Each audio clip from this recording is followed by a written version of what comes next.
দেখুন, প্রথমেই একজন বাঙালি সাংসদের এই বক্তব্যের আমরা তীব্র নিন্দা এবং ধিক্কার জানাচ্ছি। আপনি জানেন যে বিজেপির পাঠশালার মেধাবী ছাত্রী মহুয়া মৈত্র বিজেপি প্রতি মুহূর্তে বলে যে সেই হিন্দু যে বিজেপিকে সমর্থন করে। ঠিক একই সূত্রে একই ধারায় মহুয়া মৈত্র কালকে বলেছেন যে যে তৃণমূলকে সমর্থন করে না সে বাঙালি নয়, অর্থাৎ বাঙালি হতে গেলে তৃণমূলকে সমর্থন করতে হবে। এ বক্তব্য সম্পূর্ণ অসাংবিধানিক বক্তব্য।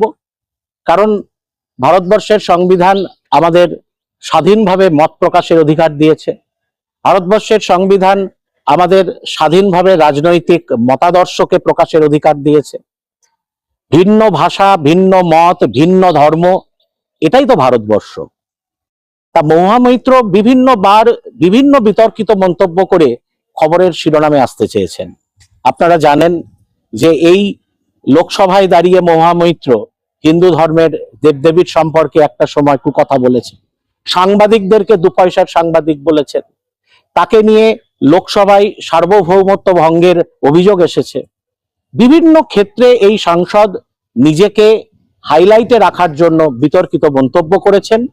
আমরা চাই অবিলম্বে মহুয়া মৈত্র বাংলার মানুষের কাছে ক্ষমা চাক এবং তার এই বক্তব্য প্রত্যাহার করুক। আর একটা বিষয়, যদি এই সামনে বিধানসভা নির্বাচন, আমরা মনে করছি যে তৃণমূল কংগ্রেসের হয়ে তার দলের সাংসদ মহুয়া মৈত্র বাঙালিদের প্রচ্ছন্ন হুমকি দিয়েছেন।